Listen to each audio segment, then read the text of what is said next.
മഹല്ല് പള്ളികളിൽ കയറി അവിടുത്തെ ഇമാമിനെ തുറന്ന് നിസ്കരിക്കാൻ പറ്റുകയില്ല, തീർച്ചയായിട്ടും പറ്റുകയില്ല. കുത്തുബത്ത് കഴിക്കുന്ന പള്ളി വല്ലാഹി അമ്പലമാണ്, അതിന് പള്ളി എന്ന് പറയില്ല. അമ്പലത്തിൽ കയറിയിട്ട് നിസ്കരിക്കുന്നതിന് തുല്യമാണ് കുത്തുബത്ത് കഴിക്കുന്ന പള്ളി കയറിയിട്ട് നിസ്കരിക്കുന്നത്. പള്ളി ഒരിക്കലും അമ്പലാവൂല. ഇനി അമ്പലത്തിൽ ചെയ്യുന്ന വിഗ്രഹം തന്നെ കൊണ്ടുവന്നിട്ട് പള്ളിയിൽ വെച്ച് അങ്ങ് ആരാധിച്ചു എന്ന് വെക്കുക. അങ്ങനെ ഉണ്ടായല്ലോ കഅബ ശരീഫിൽ വിഗ്രഹങ്ങൾ വെച്ചിട്ട് അബൂജഹൽ ആരാധിച്ചിട്ടില്ലേ? അതുകൊണ്ട് കഅബ ശരീഫ് അമ്പലാവോ? വിവരക്കേടിനൊരു പരിധി വേണ്ടേ? വിവരക്കേടിനൊരു പരിധി വേണ്ടേ? ഓ സുഹൃത്തുക്കളെ, ഖിയാമത്ത് നാളിന്റെ ലക്ഷണമാണ് വിവരക്കേട് വെളിച്ചത്ത് വരൂ എന്ന് പറഞ്ഞ നബി സല്ലല്ലാഹു അലൈഹി വസല്ലം.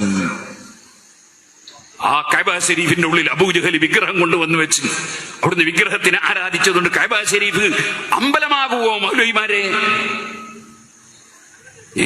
ഒരു വിവരമില്ലാതെ മതം പറയാൻ ഇറങ്ങിയ കുറെ മൗലവിമാര്. ലാ ഇലാഹ ഇല്ലല്ലാഹു മുഹമ്മദുർ റസൂലുള്ളാഹ്, അതാ തൗഹീദ്. അതിനെതിരായ വിശ്വാസമാണ് ശിർക്ക്.